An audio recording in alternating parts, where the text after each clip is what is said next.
नमस्कार, मैं AK यादव और आप देख रहे हैं नो कॉल इंडियंस। और आज मैं बात करने जा रहा हूं ओवरसीयर के प्रमोशन पॉलिसी के बारे में। एक ओवरसीयर का प्रमोशन किस पद तक मैक्सिमम हो सकता है, ये हम इस वीडियो में जानेंगे। साथ ही साथ ये जानेंगे कि हर एक प्रमोशन के बाद आपको पदनाम क्या मिलते जाएंगे। और इस पूरे वीडियो को हम दो पार्ट में देखेंगे, एक नॉन एग्जीक्यूटिव कैडर और दूसरा एग्जीक्यूटिव कैडर। तो चलिए शुरू करते हैं। हम शुरुआत करते हैं एडवर्टीजमेंट से। देखिए, एडवर्टीजमेंट में लिखा हुआ है कि आप grade C overseer grade C के पद पे आपका चयन होगा, ठीक है। और 1 साल आप प्रोवेशन पे रहेंगे। इसके बाद आपको जो देखिए ग्रेड लिखा हुआ है कि सक्सेसफुल ट्रेनिंग के बाद आपका क्या पोस्ट होगा, तो TNS ग्रेड सी में ही आप रहेंगे, ओवरसीयर ही कहलाएंगे और ग्रेड सी ही रहेगा 1 साल बाद भी। तो यहाँ तक तो क्लियर है। इसके बाद जब नेक्स्ट क्या प्रमोशन होगा उसको देखना है। तो ये देखिए कैडर स्कीम है आपके स्क्रीन पे और ये काफ़ी पुरानी है। तो इसमें सबसे जो नीचे का पोस्ट है, ये यहाँ नीचे से ऊपर चलना है। तो नीचे जो तीसरे नंबर पे पोस्ट है ओवरसीयर ग्रेड सी की ही है, इसी पे आपका रिक्रूटमेंट हो रहा है, ठीक है। इसका बेसिक इस पे मत जाइए, ये पुरानी है। आपका बेसिक 31,852 रुपये 56 पैसे जो लिखा हुआ है एडवर्टीजमेंट में वही रहेगा। ये 10th वेज के हिसाब से है, ठीक है। अब इससे ऊपर प्रमोशन कैसे होगा वो देखना है। इसका जो एलिजिबिलिटी ओवरसीयर ग्रेड सी के लिए है, ये डिपार्टमेंटल कैंडिडेट्स के लिए है, तो इसको देखने की ज़रूरत नहीं है। तो सीनियर ओवरसीयर पे प्रमोशन कैसे होगा उसके लिए देखिए यहाँ पे लिखा हुआ है 10 डिप्लोमा। तो ये तो आपके पास रहेगा ही ऑलरेडी। 3 साल का एक्सपीरियंस चाहिए ग्रेड सी में। जो नेक्स्ट बिलो पोस्ट है, यानी सबसे इससे जो नीची पोस्ट थी, तो ओवरसीयर ग्रेड सी की थी, उसमें जब 3 साल आपके पूरे होंगे तब आप सीनियर ओवरसीयर बन सकते हैं। ग्रेड बी में प्रमोशन आपका हो सकता है। और होगा कैसे promotion? Through DPC, departmental promotion committee के थ्रू ही सारे प्रमोशन होने हैं आपके सुपरवाइजरी कैडर में।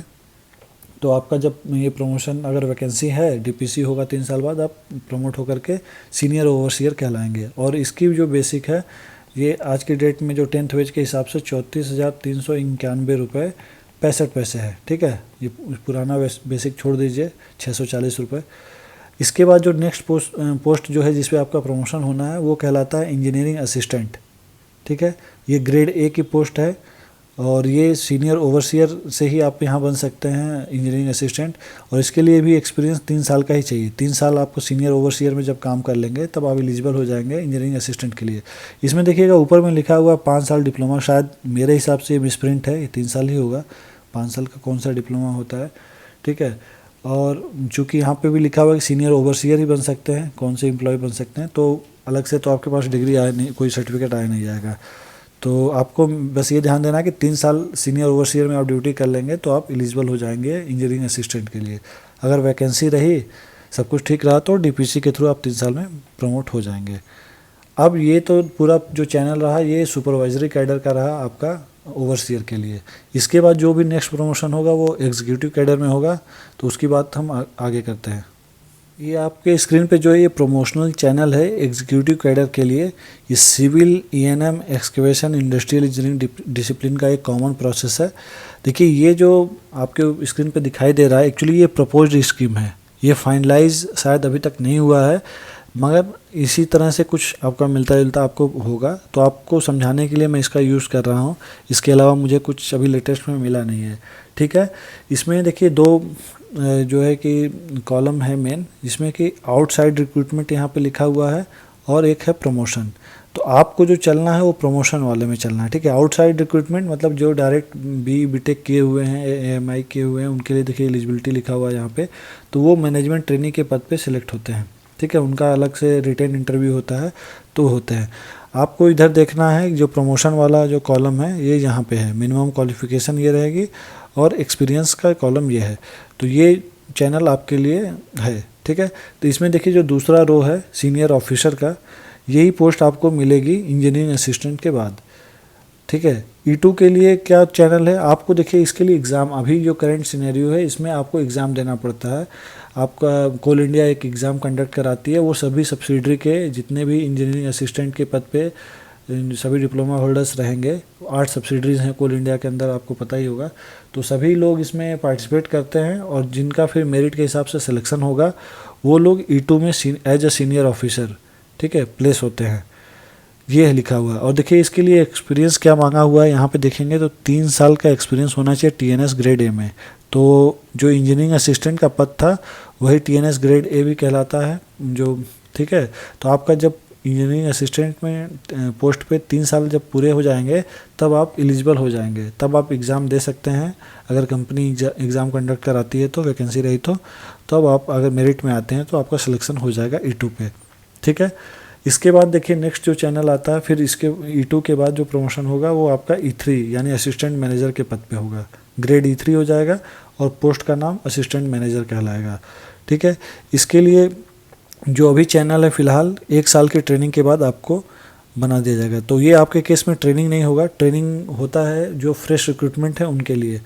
आपके केस में ट्रेनिंग नहीं होगा, नॉर्मल ड्यूटी रहेगी, मगर आपका भी प्रमोशन 1 साल में हो जा रहा है। आज की डेट में यही सिस्टम है, सुप्रीम कोर्ट का ऑर्डर था, कुछ लोगों का पहले नहीं होता था, लेकिन अभी फ़िलहाल आपका 1 साल में ही प्रमोशन हो जा रहा है। मतलब सभी लोगों का जो भी E2 में है प्लेस होते हैं एग्ज़ाम दे करके, चाहे इंटरनल हो चाहे आउटसाइडर हो, सब लोग 1 साल बाद E3 हो जा रहे हैं। तो E3 आप 1 साल बाद हो जाएंगे E2 बनने के बाद। इसके बाद जो नेक्स्ट प्रमोशन रहेगा वो एज E4 कहलाएगा, ठीक है ना, डिप्टी मैनेजर। ग्रेड आपका E4 हो जाएगा और पोस्ट हो जाएगी डिप्टी मैनेजर, ठीक है। इसके लिए क्या चाहिए, एक्सपीरियंस चाहिए, तो 3 साल का एक्सपीरियंस चाहिए, ठीक है। इसमें जो क्वालिफ़िकेशन वाला कॉलम था इसको मैं नहीं पढ़ रहा हूँ, इसमें छोड़ दे रहा हूँ। इसमें आपका डिप्लोमा वैलिड है, ठीक है। इसमें डिप्लोमा होना चाहिए, बीटेक मतलब जो आउटसाइड रिक्रूटमेंट है उनके लिए है, और डिप्लोमा आपके लिए। तो ये सब में लिखा हुआ है ऑलरेडी, ऊपर भी देख सकते हैं। तो एक्सपीरियंस आप देखते जाइए, 3 साल का एक्सपीरियंस अगर जब आपका E3 में हो जाएगा तब E4 के लिए एलिजिबल होंगे, आपका प्रमोशन होगा। E5 में सेम कंडीशन है, 3 साल के एक्सपीरियंस होने पे आप डू लिखा हुआ है, 3 साल का एक्सपीरियंस होगा तो मैनेजर पोस्ट पे आपका प्रमोशन हो सकता है। इसके बाद नेक्स्ट आता है सीनियर मैनेजर। सीनियर मैनेजर में 4 साल का एक्सपीरियंस चाहिए, ये प्रपोज्ड स्कीम में है, ठीक है। तो 4 साल का एक्सपीरियंस होने के बाद आप सीनियर मैनेजर बन जाते हैं। अब इसके बाद देखिए चेंजेस आते हैं E7 चीफ मैनेजर के पोस्ट के लिए। अब यहाँ से केवल और केवल BE-BTech वाले ही एलिजिबल होते हैं, ठीक है। यहाँ पे डिपार्टमेंटल कैंडिडेट जिनके पास डिप्लोमा है वो लोग इसके आगे प्रमोट नहीं हो सकते, E6 के आगे। तो E7 में केवल जो डायरेक्ट रिक्रूटमेंट वाले हैं BE-BTech वाले, उनके लिए ही एलिजिबिलिटी है सिविल के केस में। तो यहाँ पे आपके लिए ये पोस्ट नहीं है, ठीक है। E7 और E8 यानी चीफ मैनेजर और जनरल मैनेजर की पोस्ट जो है वो आपके डिप्लोमा होल्डर्स के लिए नहीं है। आप मैक्सिमम प्रमोट होकर के सीनियर मैनेजर E6 तक आज की डेट में आ सकते हैं, अभी जो करंट सिस्टम है, ठीक है। तो ये पूरा प्रोसेस था आपका जो है कि प्रमोशनल चैनल का, एग्जीक्यूटिव और नॉन एग्जीक्यूटिव कैडर का। एग्जीक्यूटिव कैडर का जो मैंने दिखाया है ये प्रपोज्ड स्कीम है, ये ड्राफ्ट पॉलिसी का मैंने यहाँ पे जिक्र किया है, इसके तहत है ये। लेकिन चैनल अभी जो यूज़ हो रहा है मोटा मोटी यही है, ठीक है। इस वीडियो में अभी के लिए बस इतना ही। अगर आपको अभी कुछ और क्वेरीज है, कुछ और जानना चाहते हैं तो कमेंट बॉक्स में लिख सकते हैं, मैं कोशिश करूँगा ज़रूर उत्तर देने की। और अगर आपको ये वीडियो पसंद आया हो तो ज़रूर लाइक करें। धन्यवाद।